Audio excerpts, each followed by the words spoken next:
Good afternoon. My name is S.N. Sridhar.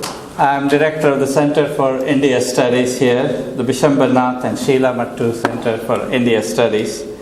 And it's a great pleasure for me to welcome all of you who have come here to listen to what promises to be a very exciting talk by Professor Jonardon Ganeri.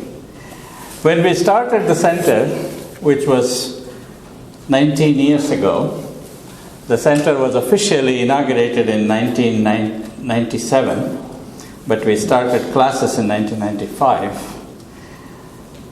One of our major goals was to make knowledge of India and also perspectives of research in and from India available for intellectual interchange here at Stony Brook. We wanted to make the valuable perspectives. There is a very long tradition of research in India in practically every field. We wanted to make that knowledge and that tradition available and to mainstream it in our intellectual discourse on campus. To that end, we introduced a lot of courses, and today we teach approximately 30 courses a year related to India. We introduced a distinguished lecture series, and now there are several distinguished lecture series. We introduced a study abroad program and also a number of outreach programs and many initiatives of that kind, including a publication program.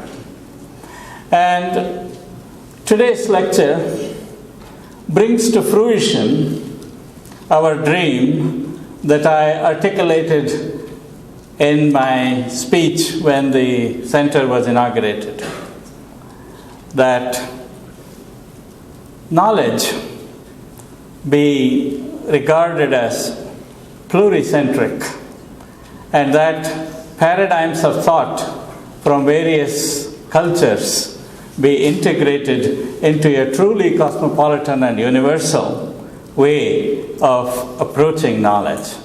And we will see that in the lecture that Professor Ganeri will give on why philosophy must go global. I would like to invite you to take part in the discussion following the talk, and also to a reception in the Center for India Studies following the talk.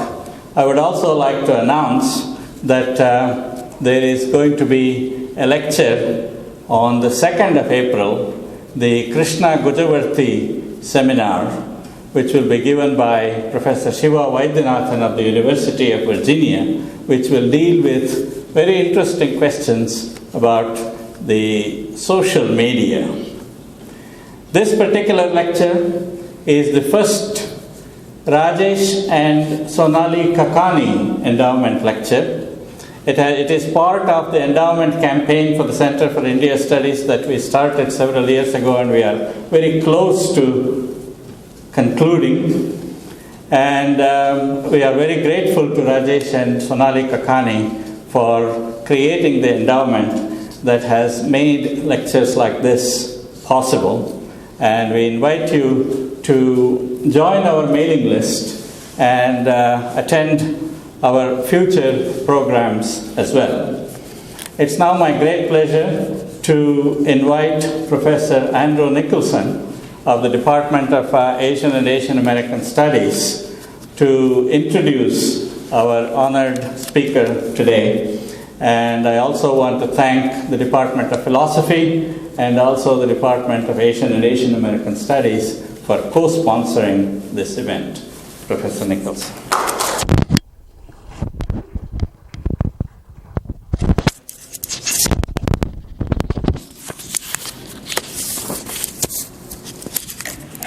Thank you, Professor Sridhar.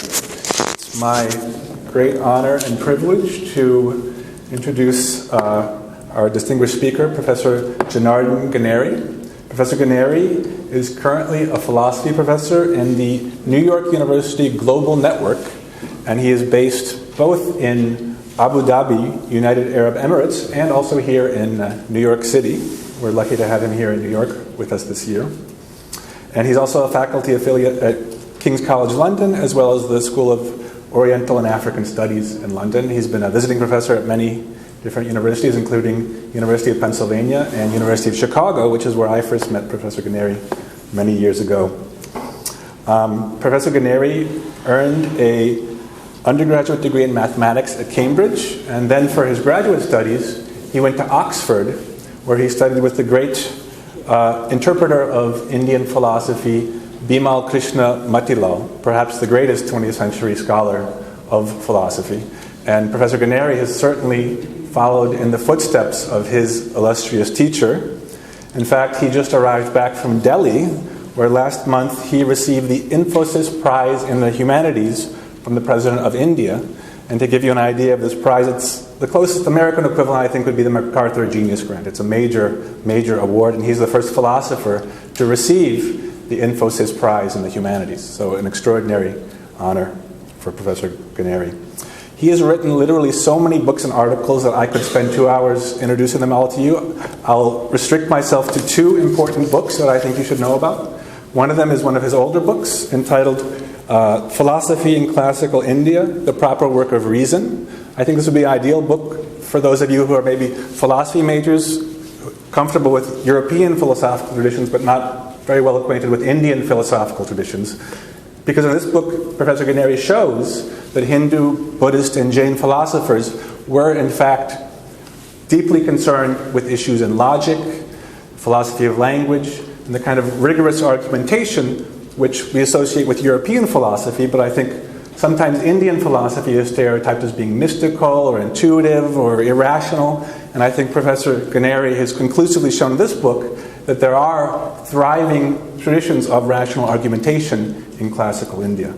The other book I wanted to draw your attention to is a more recent one, The Lost Age of Reason, Philosophy in Early Modern India, 1450 to 1700. This is a book of intellectual history where Professor Ganeri has shown that philosophers in the 15th and 16th centuries in India were in fact true innovators. They weren't just repeating what people had said before them, but in fact they represented what we might even call a kind of modernity that isn't European, but rather a unique Indian modernity. And he also shows how there were cosmopolitan centers in India during this time, in places like the Mughal court, as well as in Varanasi, the great city where many Sanskrit pundits and philosophers lived. So I would definitely recommend this more recent book as well to many of you. So I'm especially happy that he's coming now because, as some of you might know, we are inaugurating a new MA program at Stony Brook. It's a joint MA program between the Department of Asian and Asian American Studies and the Department of Philosophy called History of Philosophies East and West. And I think the premise of this new MA program is the same as the premise of Professor Ganeri's talk, that philosophy, properly understood, is a global enterprise and not a European enterprise, not limited to just one place. So without any further ado, let me introduce him. His talk is Why Philosophy Must Go Global. Please join me in welcoming my friend and colleague, Professor Jonardon Ganeri.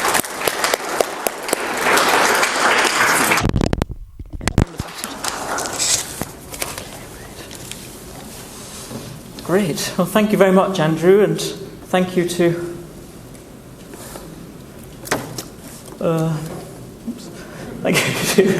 I'll put it down here. Thank you to Professor. Oh, yeah. But this one's not working, right? It's this one. Oh, they're both working. Thank you to Professor S.N. Sridhar for inviting me to come and give the Mattoo Center for Indian Studies inaugural Kakani lecture. And S.N. Sridhar has been showing me around the campus all today and been very generous with his time and giving me a flavour for the wonderful centre and for the campus in Stony Brook. So thank you very much for that. Well, let me start my talk. So the idea of pluralism, that was the title that John Dewey, the great American educationalist, gave to his last lecture to his graduate students. And in that lecture, which was subsequently published in his Dictionary of Education, Dewey said the following thing. It was a kind of like a manifesto for future philosophers. He said, what philosophers have got to do is to work out a fresh analysis of the relations between the one and the many. Our shrinking world presents that issue today in 1,000 different forms. Pluralism is the greatest philosophical idea of our times. How are we going to make the most of the new values that we set on variety, difference, and individuality? How are we going to realise their possibilities in every field? And at the same time, not sacrifice that plurality to the cooperation we need so much? How can we bring things together as we must without losing sight of plurality? Now, for Dewey, education has to do with the insightful reorganisation of experience. Yet the sources of experience are plural, and the challenge for education is to bring diverse sources of experience into cooperation without falling into either one of two traps. The two traps in question have recently been redescribed by Charles Taylor and Hubert Dreyfus. There are, they say, two powerful positions being defended today. Let's call them modern scientism on the one hand and different brands of subjectivism and relativism on the other. For scientism, any questioning of the unique truth of modern science must be equivalent to a rejection of truth itself as a category. For Rorty and others, the only way to escape the imperialism of modern science is precisely to question this category. Taylor and Dreyfus propose a third possibility, which they call a plural realism.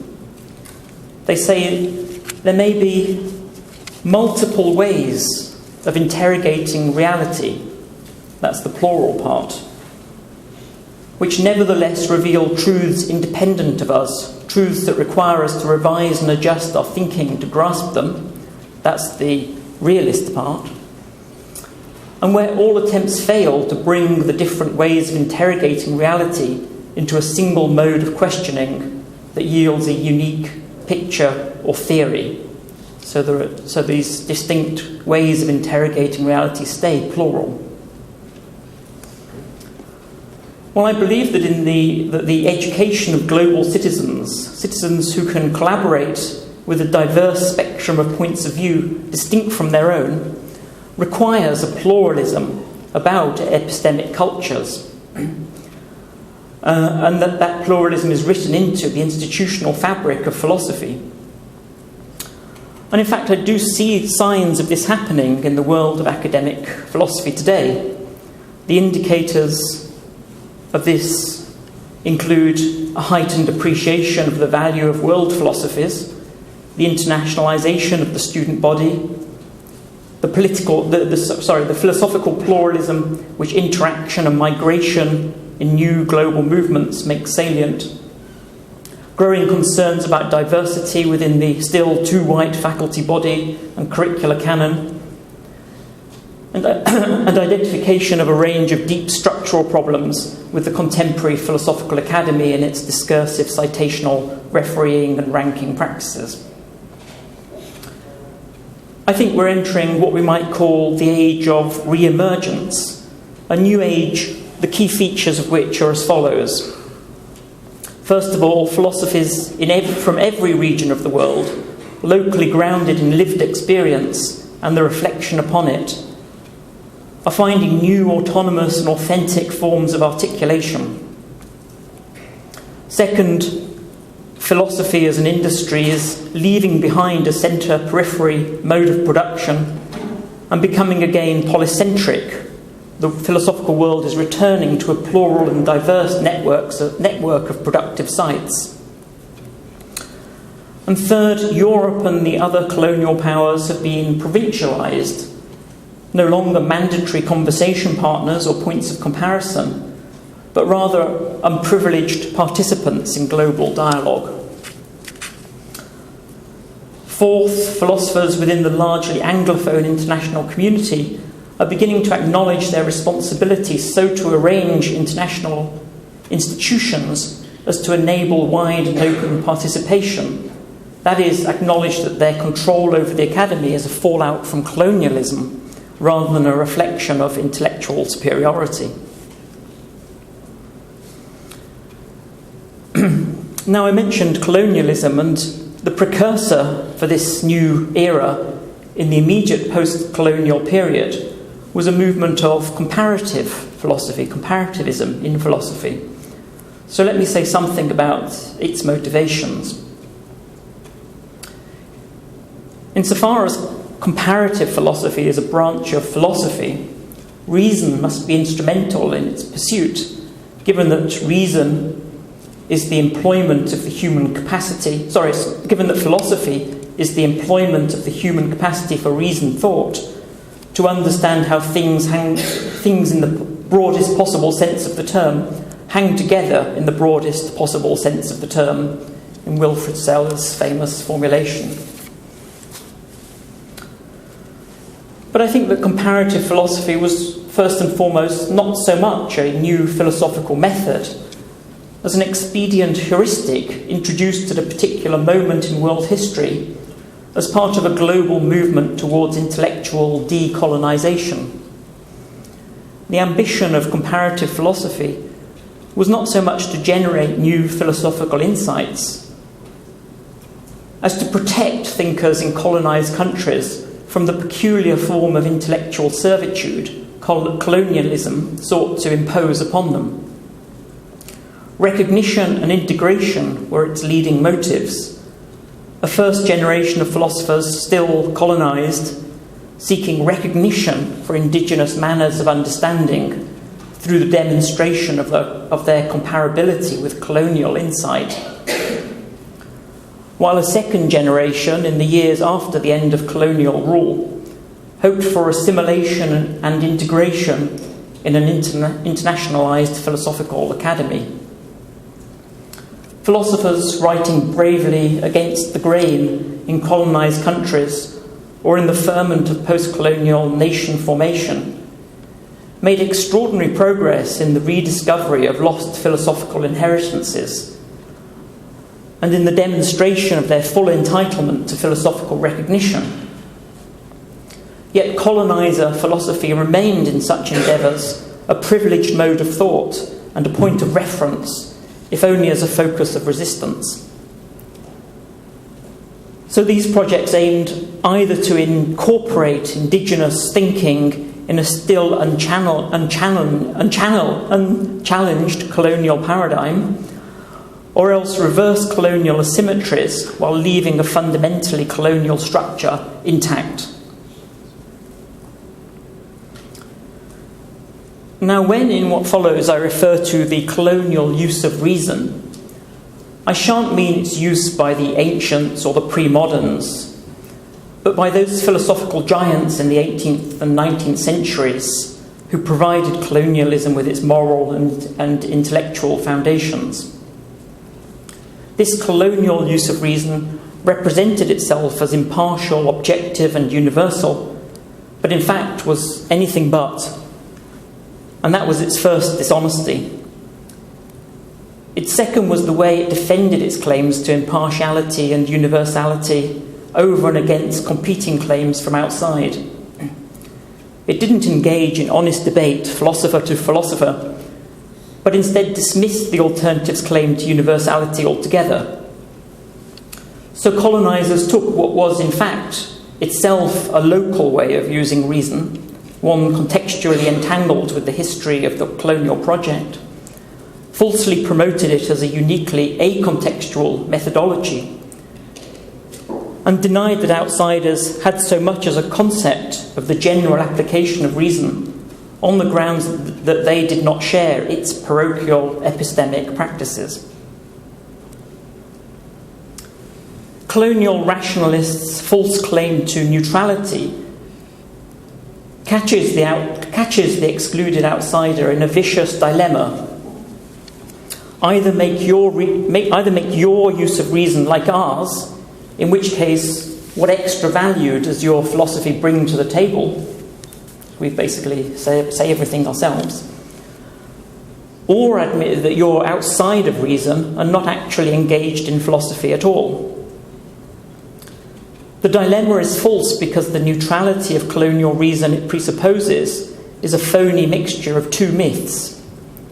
The first is that the colonial will to universality is impartial.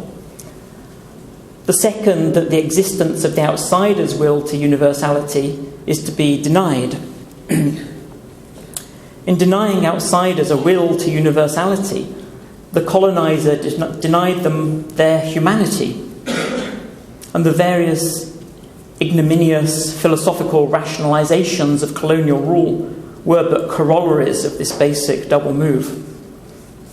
Simone Weil would observe it in the intrinsic absurdity of children in French Polynesia being made to recite, "Our ancestors, the Gauls, had blonde hair and blue eyes," while forbidden their indigenous custom, language and tradition, forbidden even access to the libraries containing documentation relating to it.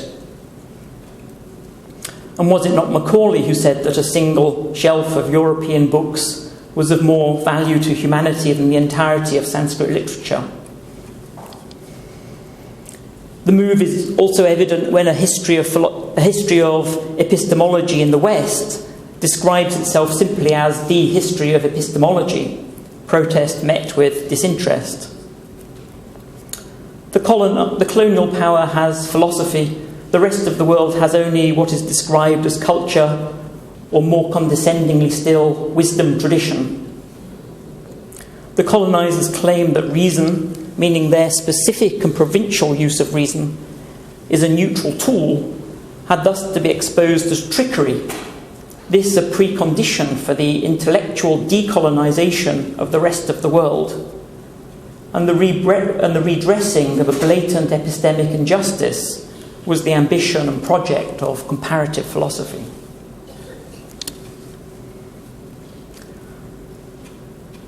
Now, philosophers in the age, what I'm calling the age of re-emergence, certainly are thinkers using reason to seek new ways to understand how things, including human beings, hang together. However, the uses they make of reason are markedly different from the way reason has been used and abused in colonial intellectual projects in Europe and elsewhere. Conscious by necessity of the colonizers' ways of doing philosophy, newly emergent thinkers are continuously on guard, not to allow themselves to fall into the invidious dilemma I described above. A re-emergent way of thinking must combine appeal to the indigenous with defensive dialectical skills. Non-Europeans had to turn themselves into Europeanists in order to figure out how to sidestep its enslavements. And the same was true of those who were at the mercy of other colonial powers. Philosophy in the age of re-emergence is thus not a matter of seeking the essence of autochthonous ways of thinking, and indeed essentialism about philosophical traditions is but a modern strategy to cope with colonial guilt, resting in the vain hope that the colonized have not, after all, been deprived of intellectual integrity. But the once colonized do not have the luxury to practice philosophy in some state of philosophical innocence, and nor do they wish for it. For in this new era, every philosophical identity is hybrid and dynamic, crisscrossing multiple localities of geography and epoch, transcending each and returning again. And I might add that what's called cross-cultural philosophy and what's called fusion philosophy are but special cases of the re-emergent project, as is intercultural translation. But re-emergence doesn't require cross-culturality. So the new thinkers leave to philologists and text-critical historians the attempt to construct an archaeology of past systems of thought, destined only to become specimens in a museum of ideas. For the once colonised has always to watch against being made into an ethnographic object. For them, the use of reason consists in the manner in which they inherit a past and transform it into an articulation of lived experience. And in that very act of retrieval and reinvention, fashion a distinctive understanding of how it all hangs together and why. When it's therefore asked, can Asians and other non-Europeans think and reason? The answer is yes, of course. Must they reason and think as if they were Europeans? No, because the fundamental asymmetry that colonialism produced cannot simply be made to disappear in an act of collective amnesia of the sort intellectuals of former colonial powers seem so remarkably adept. The cosmopolitanisms of re-emergence are subaltern and subversive interplays between a plurality of open vernaculars and new non-coercive ways to think about our common humanity. So solidarity across borders among the once colonised leads to revitalisations in the understanding of those inherited pasts, revitalisations that in turn deepen cosmopolitan awareness. And such a project indeed retrieves the cosmopolitan ideal from imperial misappropriation. Chris Manjapra has described this as an aspirational cosmopolitanism, meaning the pursuit of conversations across lines of difference with disparate social, cultural, political and linguistic groups that provisionally create shared public worlds.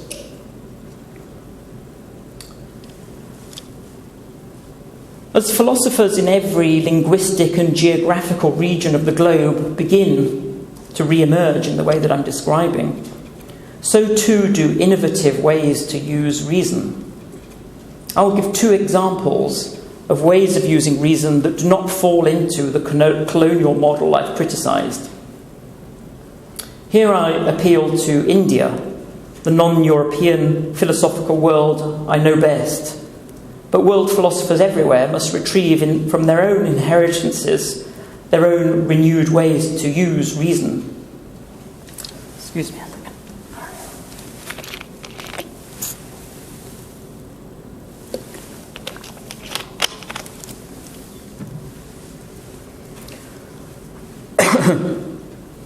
Well, my studies of logical theory in India have led me to see that there's a fundamental contrast between two styles of reasoning, that of formal deduction and that of particularist, case-based, blueprint plus adaptation, extrapolation. The latter model, whose origins in India lie as much in the ritual reasoning of the Mimamsa exegetes and the jurisprudence of the Dharma Shastra, as in explorations in the science of prediction, in the medical treatise, and perhaps most especially in early Nyaya logic, developed into a general theory of ethical and normative reasoning. The basic idea is that an object is inferred to have one unobserved property on the ground that it has another observed one. There's fire on the mountain because there's smoke there.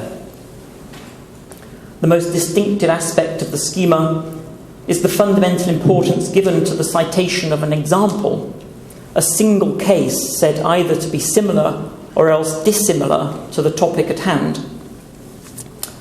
So suppose I want to persuade you that it's about to rain, I might reason as follows. Look, it's going to rain. That's what the Indians call the paksha, the proposed thesis.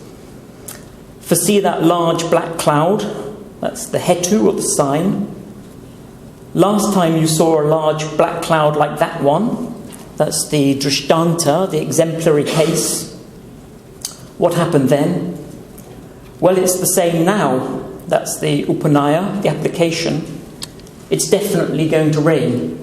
That's the nigamana, the decision. It's a 5-step inferential process. What does it tell us about the nature of reason when particulars are in this way made to work as exemplary cases? First, that the methods of selection and adaptation are implied by the description of the particular. As a structured, complex whole, the particular is normative. It constrains what other particulars count as resembling it by sharing a basic common framework. And it constrains what modifications or substitutions are possible, thereby determining a method of adaptation. Like a curved object used as a benchmark, an exemplary case bends the ruler to fit itself. Second, the standards are context-sensitive and localized because of the requirement that proper purpose is preserved, whether that be matching the shapes of objects, performing rituals that have their intended effects, or making accurate predictions. This implies that substitutions and comparisons remain close to the prototype, that the spread of the standard of selection and adaptation is localized. So whether the particulars are typical samples or prototypical schemata, the standard is not absolute and universal, but localized, sensitive to context, and open-textured. The early Indian thinkers thus present an important style of thinking well, yet one that's not understood if we think of all good reasoning as involving subsumption under a general rule. Within this model, there can be diversity in reasoning and evaluating practice without incommensurability. From variation in reasoning practice, it doesn't follow that the idea of reason itself is context-sensitive, though the uses to which it is put may well be. It implies only that there's a variation in the base sets of exemplars and in the kinds of background information that inform similarity judgments.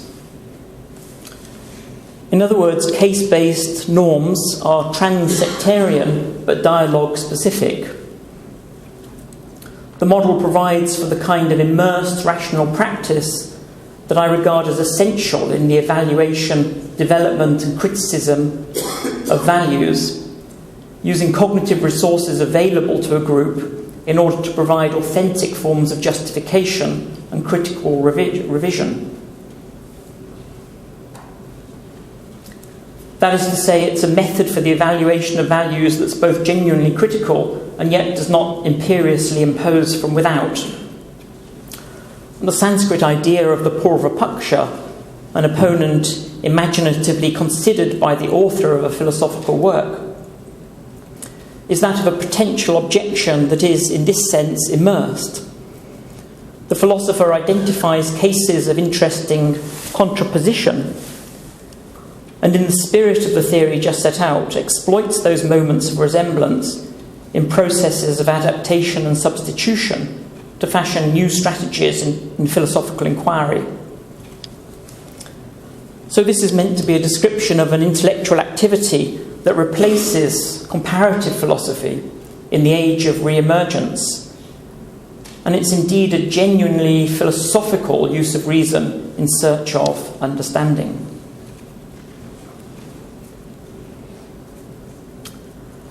Now, to give you a second example of a acolonial, a non-colonial use of reason, there's a kind of philosophy that consists in perspicuous ordering, in staying on the surface, in rendering evident the distinction between, on the one hand, generative explanations, the step-by-step reasoning of a philosophical deduction, and on the other, using insightful ordering and sparseness to put a certain phenomenon in question on display, has a strong parallel in the Indian mathematicians' discussion of a kind of mathematical proof, which they say aims at rendering a mathematical result transparent rather than reaching it in a series of deductive steps. Bhaskara's diagrammatic proof of a theorem known from the Sulba Sutra, is meant to display the theorem, not deduce it. A diagram is just a diagram. It doesn't in itself do anything.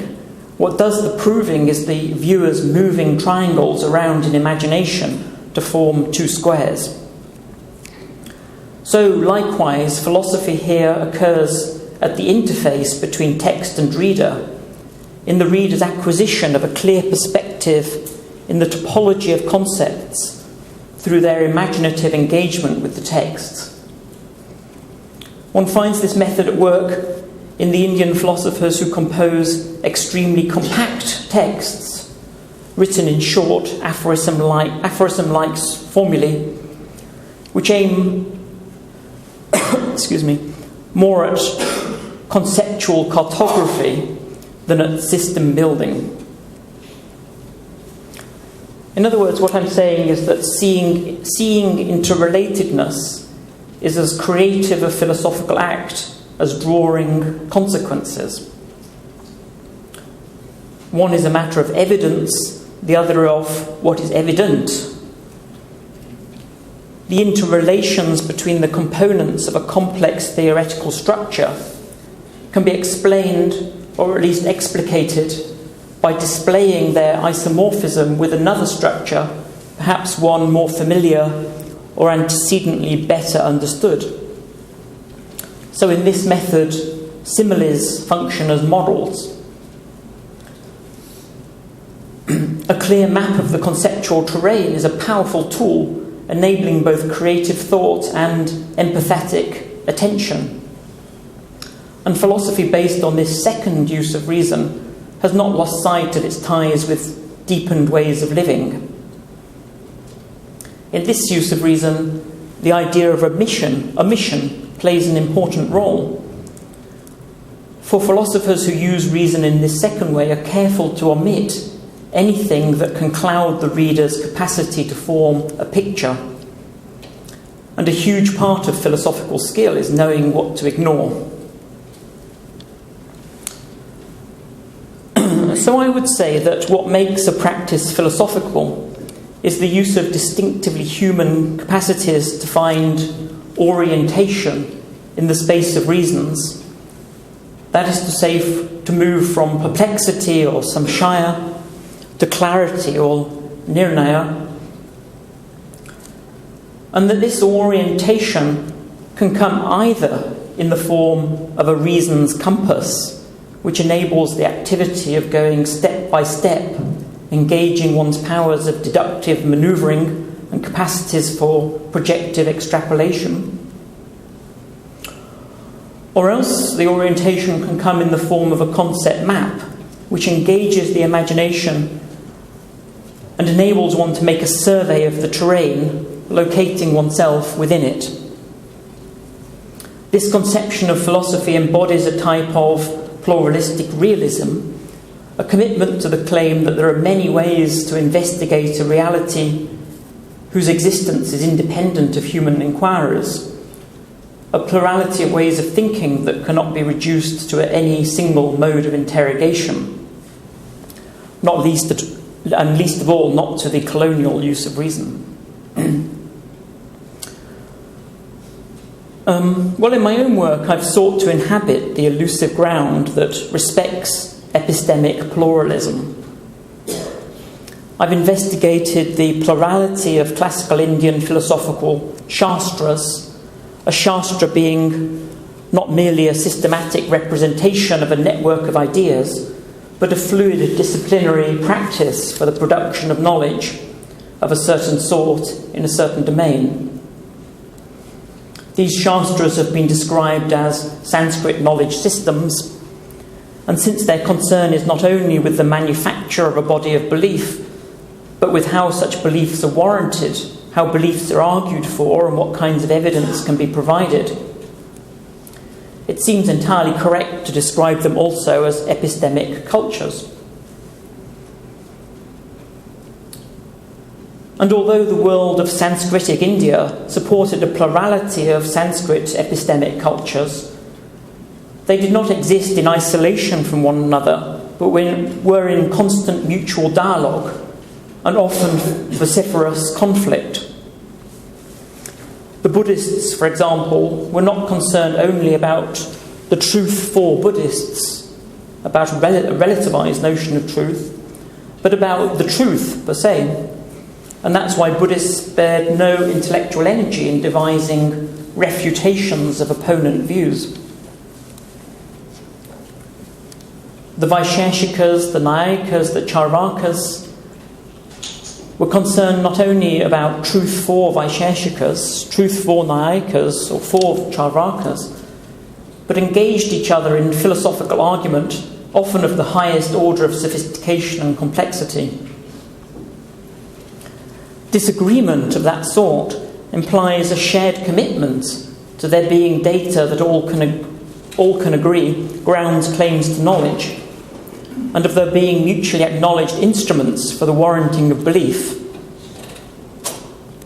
There was precious little agreement about what that data is, or about the nature and proper characterization of those epistemic instruments. That is about what the Indians call prameya and pramana.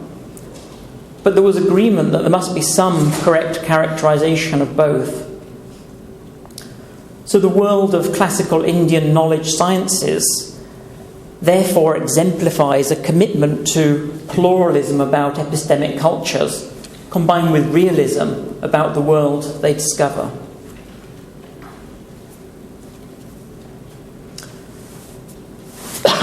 Excuse me.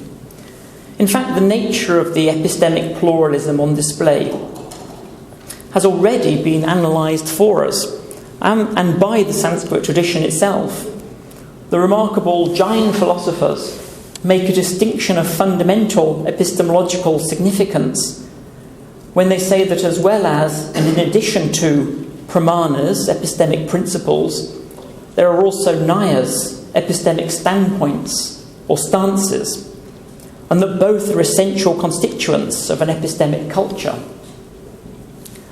A naya is not a proposition, but a practical attitude, a strategy or policy which guides inquiry. It's an approach to the problem of producing knowledge, not a thesis about the sources of justification. One such policy, to give you an example, might be to attend only to what's immediately present in experience. Another might be to enumerate everything one encounters without making any categorical distinctions. Another to attend to stasis rather than flux, or vice versa. To see that stances are not propositions, we need only to reflect on the epistemic stance adopted by Nagarjuna, the Buddhist Madhyamika, who denied that there's any way to say what nature is in itself. Swabhava was his term. Nagarjuna was accused of refuting himself, for if his epistemic proposition is that everything is thus empty, then that proposition should itself be empty, i.e. without any meaning in itself. His response was that he held no proposition, that emptiness is not a proposition. Indeed, that it would be a fatal error to mistake adopting emptiness as a philosophical position for belief in any philosophical proposition.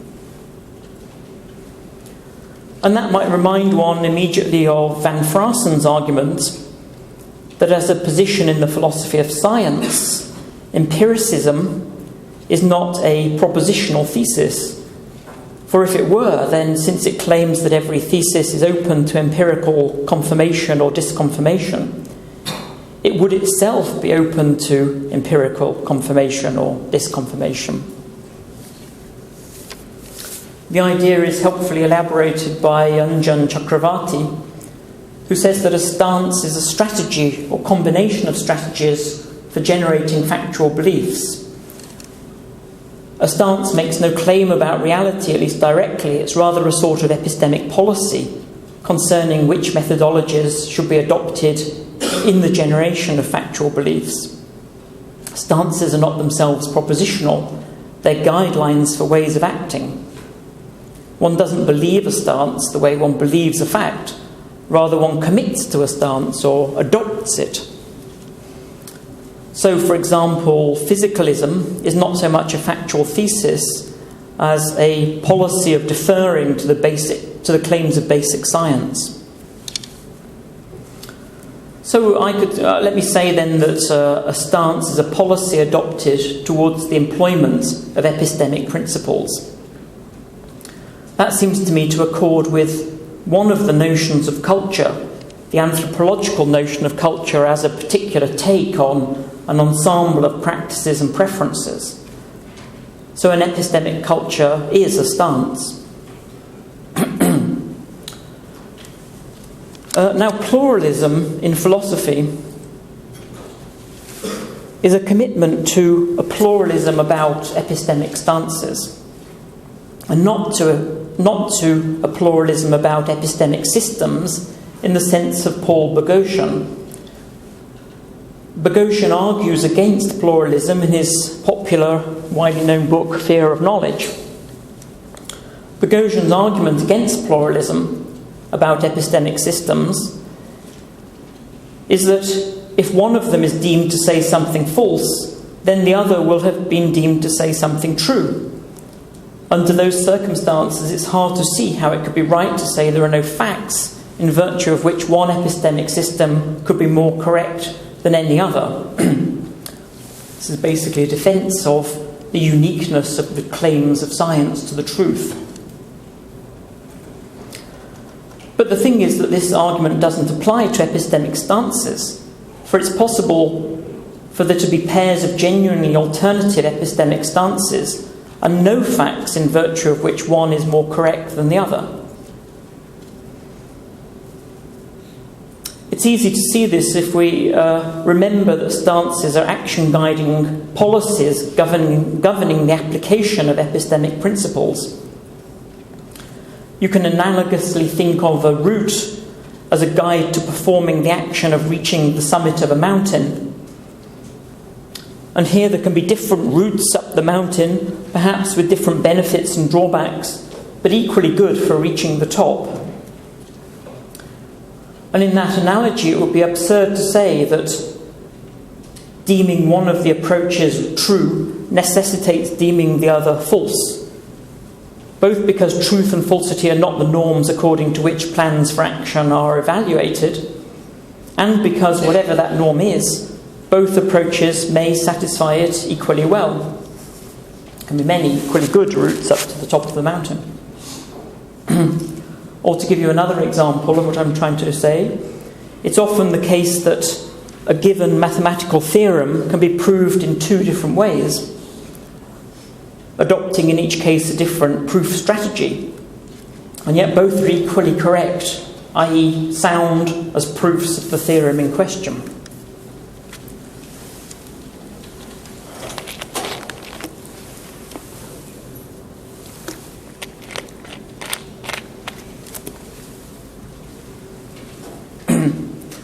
Now, a fundamental distinction emphasised by the Jains, and this was their second great theoretical achievement, is a distinction between inclusive and dogmatic ways of adopting a stance. A stance is adopted inclusively if its adoption does not prohibit others' use of different stances. A stance is adopted dogmatically if its adoption does prohibit others' use of different stances. Someone assumes a stance dogmatically if they believe or expect or even just hope that in the context under consideration, the stance is susceptible to rational support of the kind that makes it uniquely defensible as opposed to its contraries. And it was, claimed the Jains, the great failing of the traditional proponents of the Sanskrit philosophical systems that they invariably took a dogmatic approach to the epistemic stances they articulate. The importance of the distinction is now clear. It's that if we restrict our attention to stances adopted dogmatically, then a version of Boghossian's argument against pluralism returns. For to adopt an epistemic stance dogmatically is to deem that its prescriptions for the use of epistemic principles is correct and any other prescription is faulty.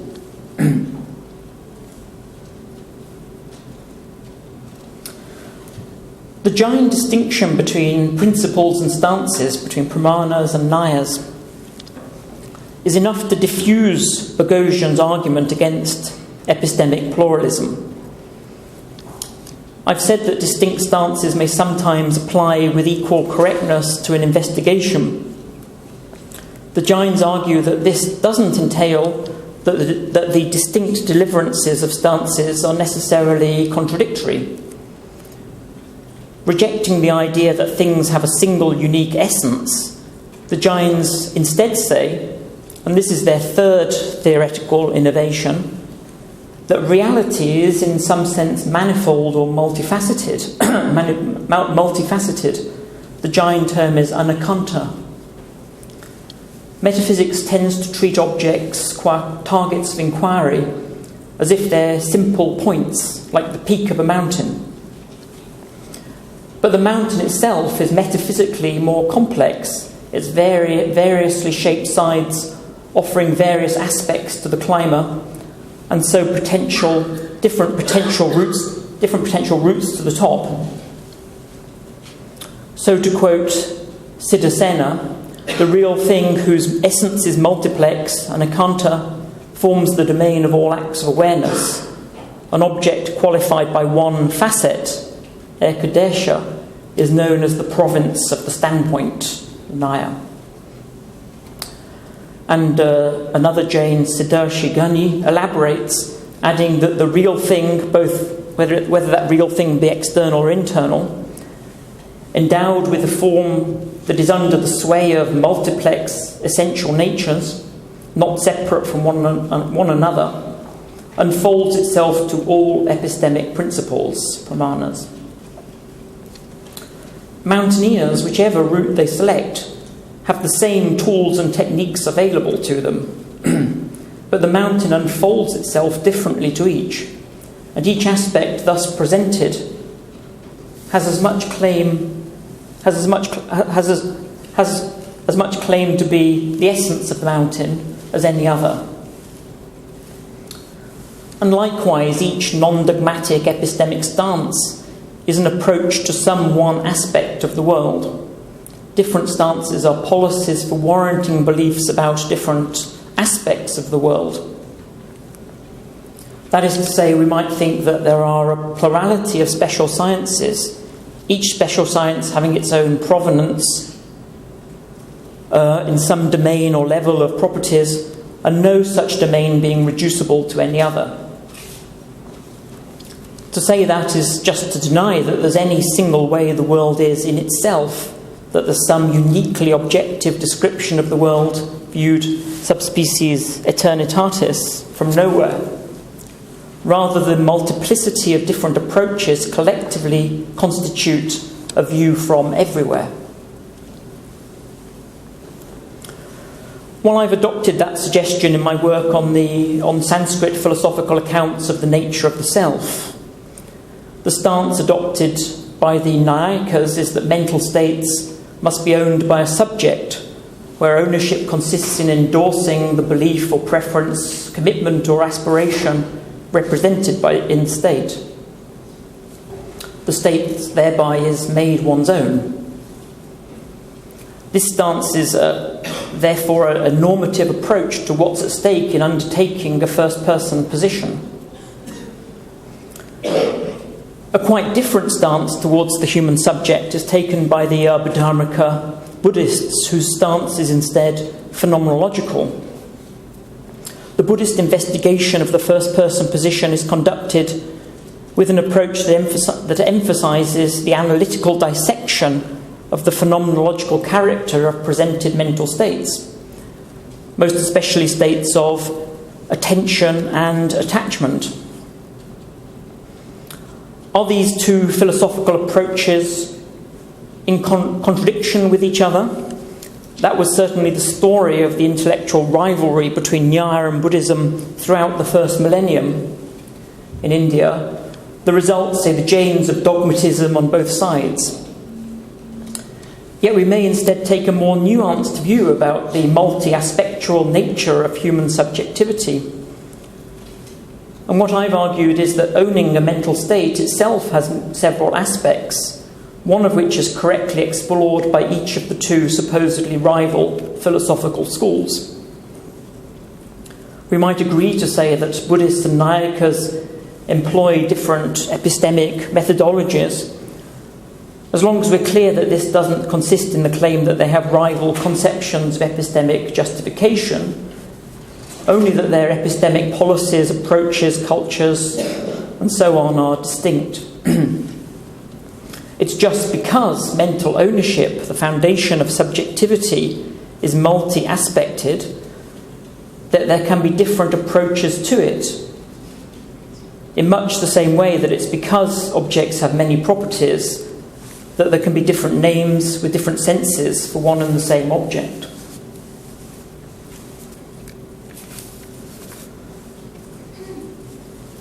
So the epistemic pluralism I want to defend is not a pluralism about epistemic systems, about philosophical systems, but about epistemic stances, where a stance is a policy guiding the use of the principles. While possibly there are pairs of genuinely alternative stances and no facts by virtue of which one is more correct than the other, that's the pluralism. This isn't necessarily so of every pair, and epistemic stances can be evaluated according to non-aletheic norms appropriate to them, and so partially ordered. A pluralism about epistemic cultures, practices, and stances is compatible with the idea that there's a single reality to be explored, a multi-aspectual, multi-dimensional, multiply essenced one. That's the lesson I've learned from my study of India's profound tradition of intellectual pluralism. And it's deeply encouraging to me that contemporary thinkers, some through empirical analysis of actual scientific practices, like Karen Setiner, some through cross-cultural historical explorations of the contrast between ancient Greece and China, like G.E.R. Lloyd, and others through a philosophical wish to escape the horns of the oscillation between scientism and subjectivism, like Charles Taylor and Hubert Dreyfus, have begun to converge on some version of exactly the solution first touted by the Jains of India, namely that epistemic cultures are practical policies to be adopted, not sets of propositions to be believed, and that reality is manifold, so that no one philosophical culture can claim privileged access to nature as it is in itself. So, a pluralist approach to philosophy brings into view kinds of philosophical skill that are institutionally marginalised in 19th century paradigms of education, the hallmarks of which include rigid disciplinary divisions, promotion of specialisation over expertise, ranking and status obsession, curricular conservatism, and so on. Philosophy in the academy, in departments structured around outmoded models of education, is at present too often institutionally blind to a great variety of philosophical skill distributed throughout the decolonial world. New academic initiatives should engage these skills and bring them together to promote new kinds of philosophical creativity in the 21st century. If the two great functions of education are to educate how to be reflectively self-critical and to educate how to engage with other perspectives and points of view with empathy and openness, pluralism about epistemic cultures should sit at the heart of educational policy making. What I've tried to do in this talk is to articulate the philosophical foundations of such a pluralism. All fields of inquiry are moving towards greater internationalisation, and the principal effect of internationalisation is that at many, perhaps most locations of human inhabitation, a multiplicity of cultures will be present and accessible to the individuals living there. the effect of that on the discipline of philosophy will certainly be profound. I've described techniques for the integration of reality that I discovered through commerce with Indian philosophical texts in Sanskrit, and I've given an indication of the styles of philosophical practice they sustain and their potential for contributing to a re-emergence of creative philosophy from this one part of the decolonized world. Those who are immersed in philosophies from Africa, Asia, Mesoamerica and Australasia will have their own contributions to make, and we may look to a future when there will be a vibrant pluralism in departments of academic philosophy around the globe and a new cartography of philosophy. Thank you very much.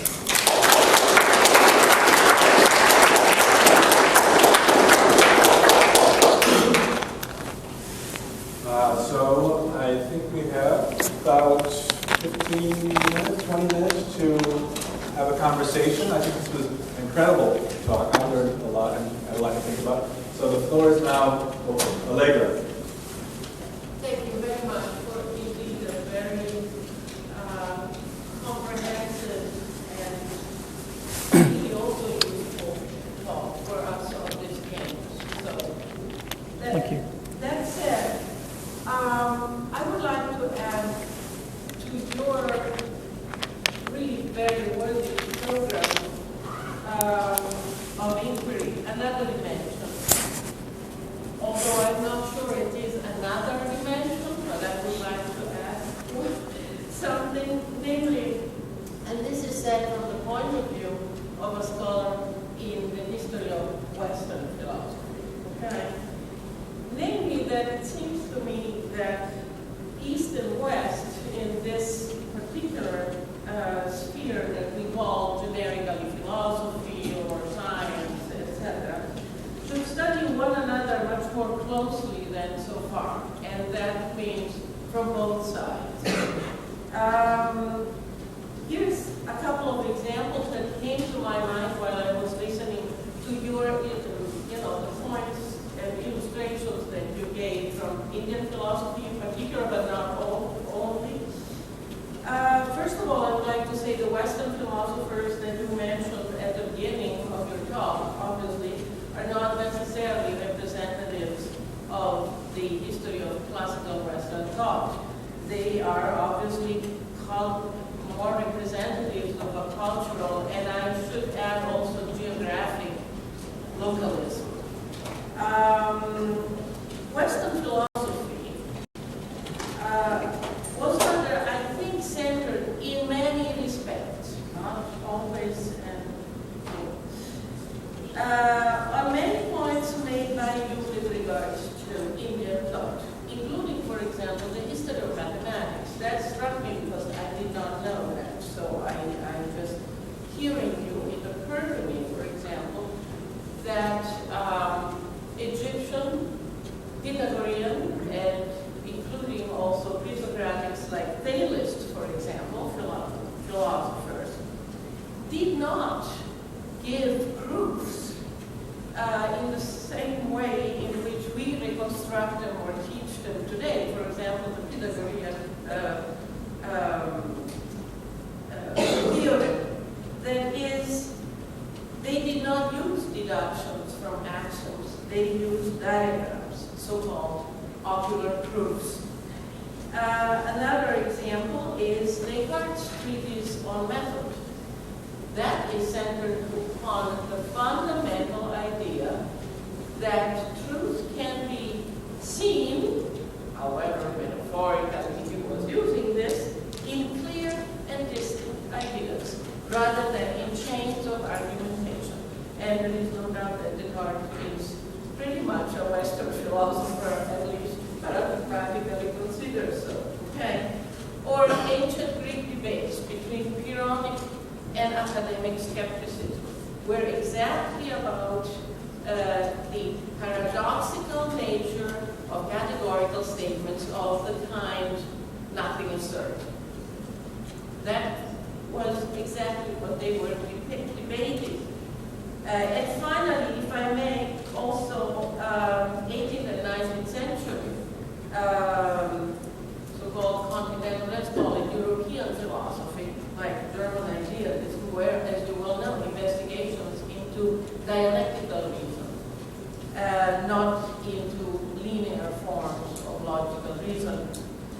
And even if, and this is the last thing I want to say, is that the whole of Enlightenment philosophy, if one looks at it as a whole, because then, the singular philosophers may have argued in different ways, but that was really intended as an exercise in educating Western audiences and public in anti-dogmatic argumentation, in anti-dogmatic political life, which was directly connected with that new kind of anti-dogmatism, and that included, of course, throughout the thesis that reality is manifested.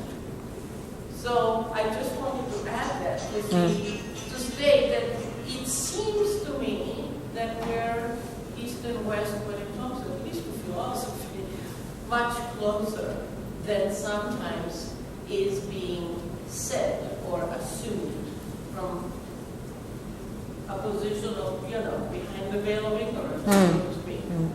Yes, so thank you very much for these comments. So the kind of methodological monism that I'm arguing against can be resisted both by appealing to diversity across cultures, but it can also be resisted by appealing to the diversity in the history of philosophy of any one culture.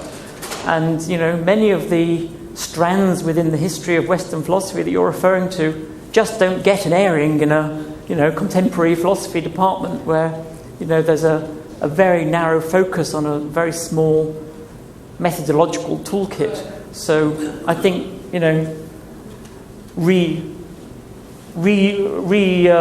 returning to the history of philosophy is just as valuable a way of introducing this kind of methodological pluralism or pluralism about epistemic cultures, as I'm calling it, as doing it across different cultures. So they're both very valuable, and there are people like Peter Adamson, for example, who has a History of Philosophy podcast, History of Philosophy Without Any Gaps, and he's exactly trying to do that. He's trying to kind of tell the story of the history of philosophy, which doesn't just which doesn't just focus on whoever we today happen to think of as, the great figures, but to look at all of them, thereby enriching contemporary philosophical practice by seeing what the philosophical projects were of an enormous number of different kinds of thinkers. So, and thank you for your comments about the use of diagrams in mathematics in the West too, because I didn't know about that. So that's very helpful. I think Alan had a question, and then Agnes after him. Alan, you want to go first? So, also thank you for your talk. Very interesting, and basically I'm completely in sympathy with the idea, but I just had some questions. So take these as a friendly challenge. I guess my first question, the two quick questions. The first question has to do with your title, which is why philosophy must go global. Right. And I guess I don't understand yet why it must go global, as opposed to why it might be a nice idea to go global.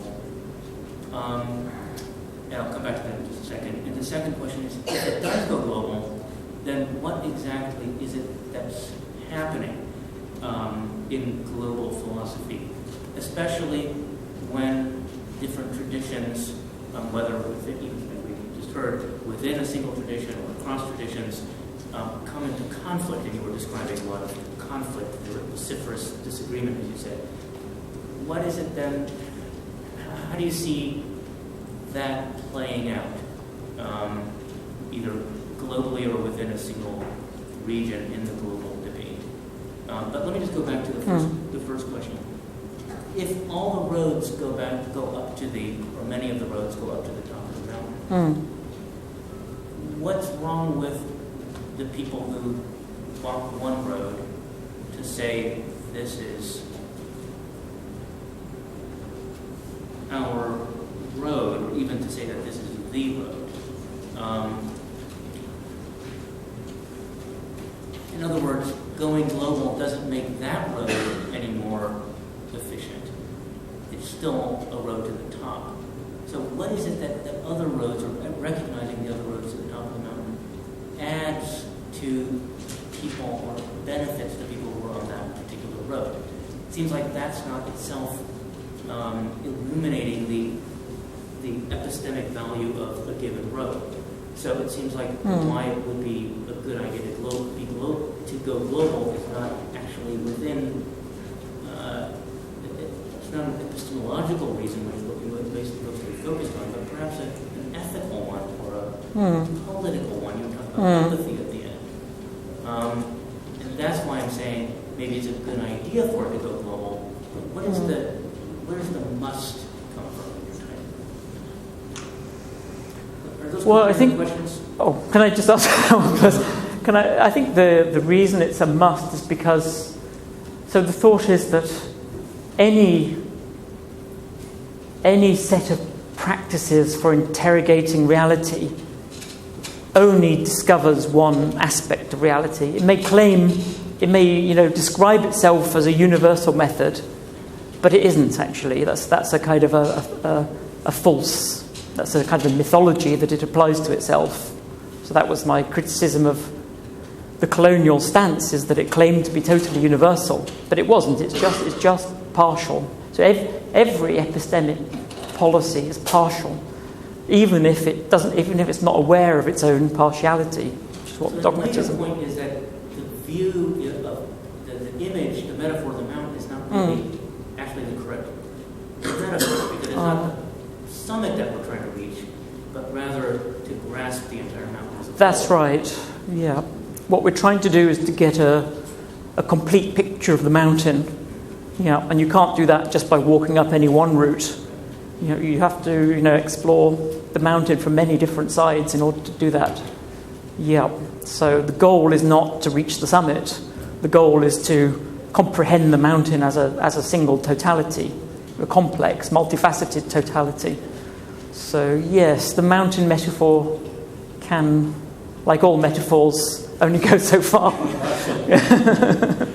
good. I think that Okay. Yeah. Agnes, Richard.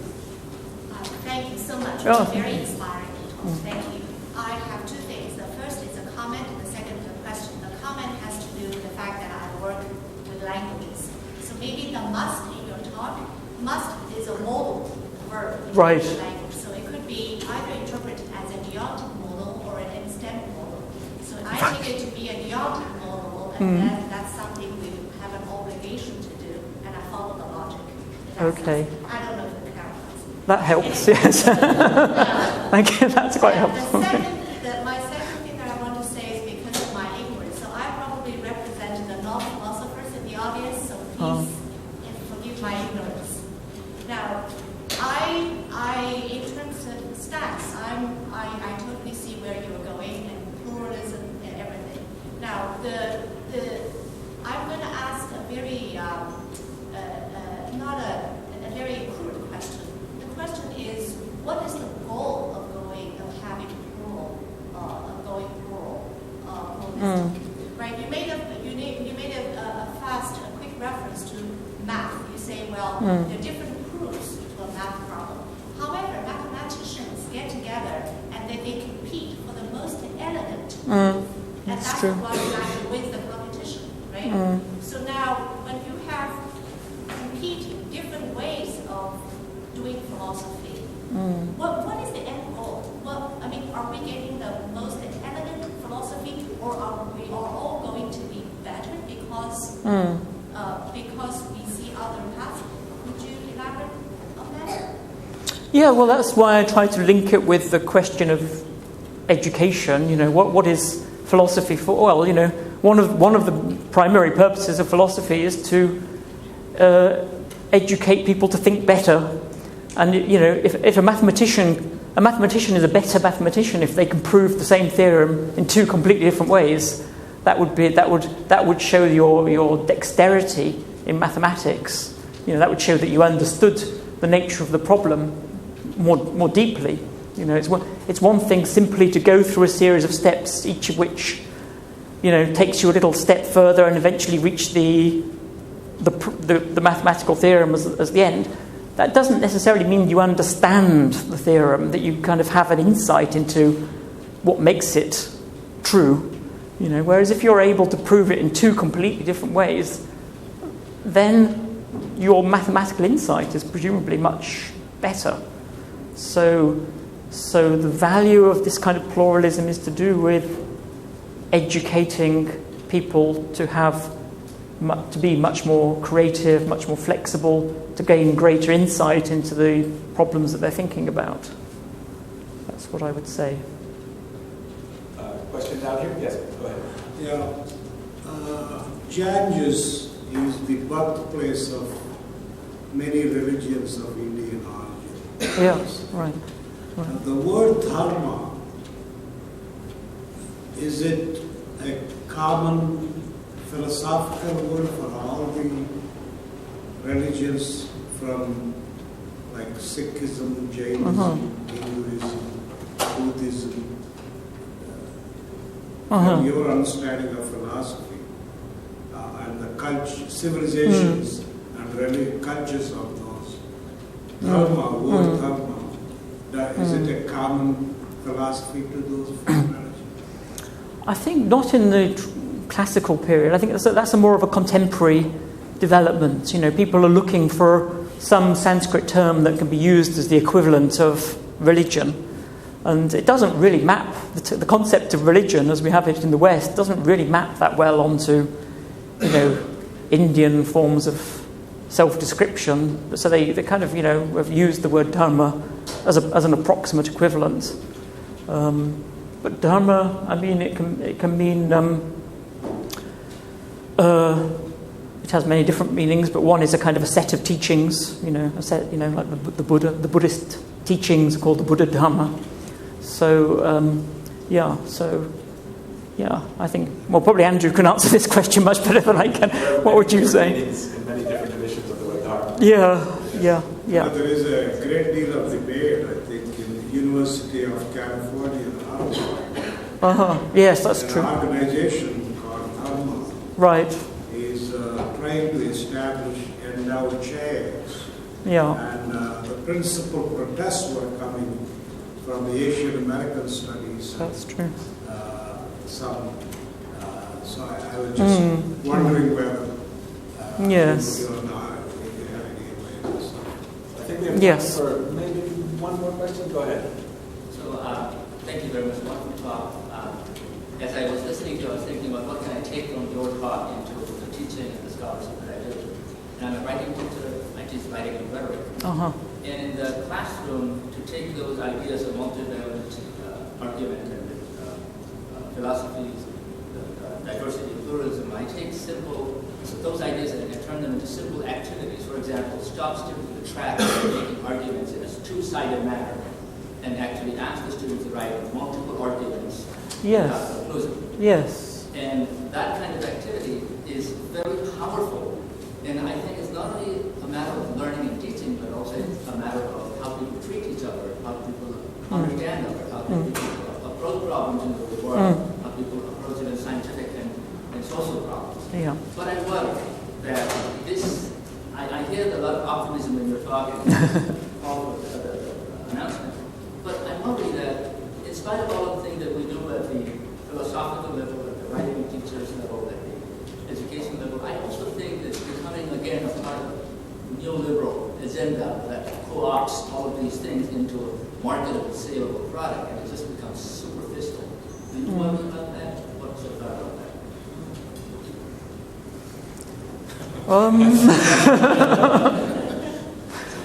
That's a very difficult question. I'm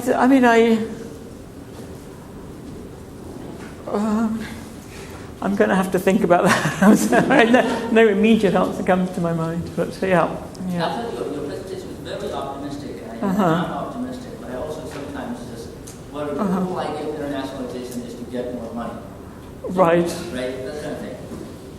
Yeah, well, I don't see it that way. I mean, philosophers generally don't work for money, so, we try to kind of, I think you could also say that your conception of reason is a non-instrumental conception. Reason is not always just for something else. But Right. the pursuit of philosophical truth is itself its own end. Yeah. And, Yeah. and that idea itself is something you find in multiple traditions. Yeah. Would you Yeah. agree with that? I mean, this is one way of responding to this. Yes. So philosophy by its nature is anti-neoliberal, if we understand neoliberalism to mean using knowledge for the production of something else. Right. Goods, Right. Wealth, Yeah. etc. Yeah. Philosophy generally doesn't get put in the same bandwagon as neoliberalism because it's completely useless according to wealth creation and all the kind of standards of neoliberalism. One last question, Bob. Okay, first I'd like to thank Yeah. you for a very interesting talk. Thanks. And I have a few questions if you answer. So firstly, can you explain how this idea of epistemic stances relates to claims made about practical applications of knowledge, such as in medicine? My second question is, how do systems of healing such as modern medicine and traditional systems such as Ayurveda reconcile? A follow-up question, what gives value to medical treatment, the efficacy? And how can one test the validity of a treatment outside of the methods of modern experimental science, such as double-blind studies? And a follow-up question is, can certain treatments not be proven through statistical methods, yet still be valid as useful methodologies for dealing with human health and wellness? Right, so this is a question about medicine especially, and about the role of traditional medicines, and whether they have a place side by side of the scientific discipline of contemporary medicine. And if one were to apply what I've been saying from the field of philosophy to the field of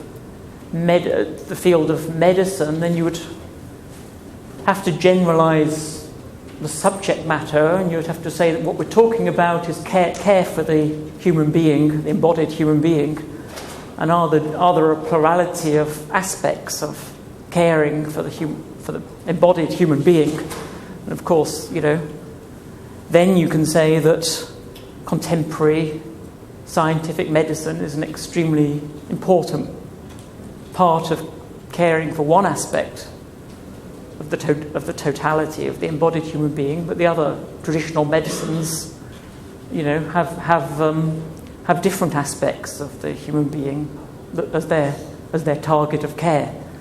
So they're not rivals. You shouldn't regard traditional medicine as sort of some kind of on the same level, or as trying to do the same things, as addressing the same.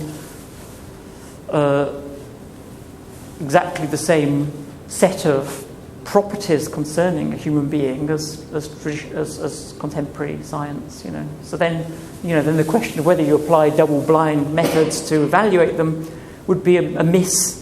It would be trying to test for the wrong thing, because you're not you're trying to test their efficacy in something that isn't their function. Their function is, to take care of of other features and aspects of the human being, and not simply its physiological functioning. So that's how I would see the thing working. Yeah. I want to thank Professor Ganeri once again and invite you all.